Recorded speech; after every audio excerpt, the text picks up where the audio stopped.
Now, look back over your life and career. Are there some key moments, key things that happened that had an impact on you that made you turn in this direction or that direction or take this choice and not that choice? Well,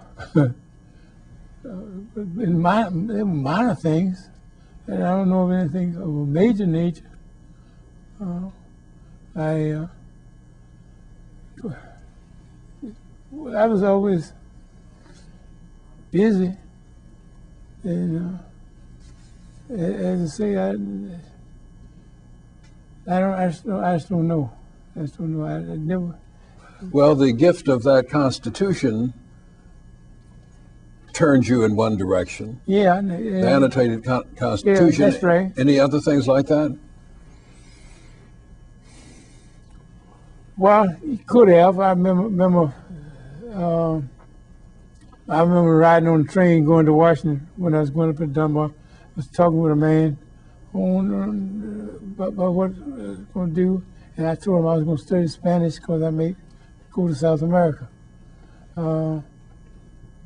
And I did. I started taking Spanish, and I stopped Spanish after a couple of years because I just disliked the instructor, and took up German, and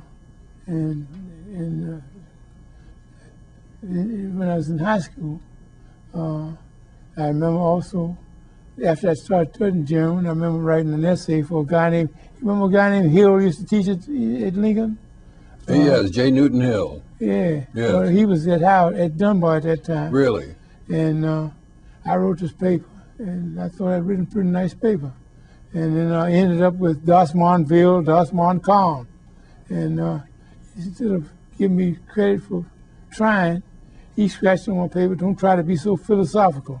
Mm-hmm. And I said, now, I've often thought that if he had taken the proper attitude and encouraged me, I might have been a philosopher, I might have turned out to be a scholar. I don't know. But anyway, I took his advice. I see, and you turned out to be Oliver Hill, the lawyer. I turned up Oliver Hill, C student. Uh-huh. Well, you've done pretty well for a C student, Mr. Hill. Another thing, I was talking about along those lines, I remember we had a big old dictionary, Bible, with large print, and I started reading this thing, and somebody, I don't remember now who it was, one of the adults in the house, said, "What you doing, Oliver?" I said, "I'm going to read the Bible through." He said, "You going to read the Bible through?" I said, "Yeah." He said, "That'll take you a lifetime." But then I thought about it. I said, "Damn, that says it probably will take me a whole long time because I was a slow reader all the time."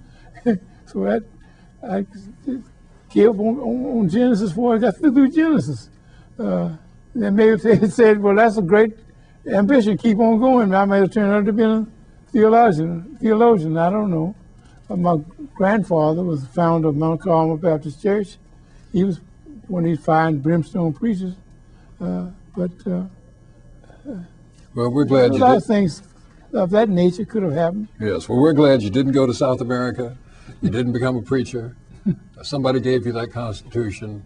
We're very happy with the way your life has turned out, and well, so am I. We want to thank you for doing this. So am I, because also you didn't ask me about my family, but when I was about 11 years old, there was a young lady who was Miss Malden, who was a student at Howard in the musical department, and she was there in Roanoke. They didn't have a piano where she lived. She used to come by house to practice on the piano. She had a beautiful contralto voice, and I used to sit, and when she'd come up, I'd sit there and listen to her practice and sing. And then when she got through, she'd always let me join her on the benches. And then she said, "Now we're going to sing our song." She was a long, tall, brown-skinned woman. Mm-hmm. And our song was, "A long, tall, brown-skinned gal can make a preacher lay his Bible down." All right. And the sheet music had a long, tall, brown-skinned gal moving off, and the preacher trying to chase her after and throwing his Bible over on the table. Mm-hmm. And that was my vision. Mm-hmm. And I married a long, tall, brown-skinned gal who was wonderful helpmate, and we lived. She died about 3 weeks after our 59th wedding anniversary, and we had wonderful years together. We had a fine son. He was teaches experimental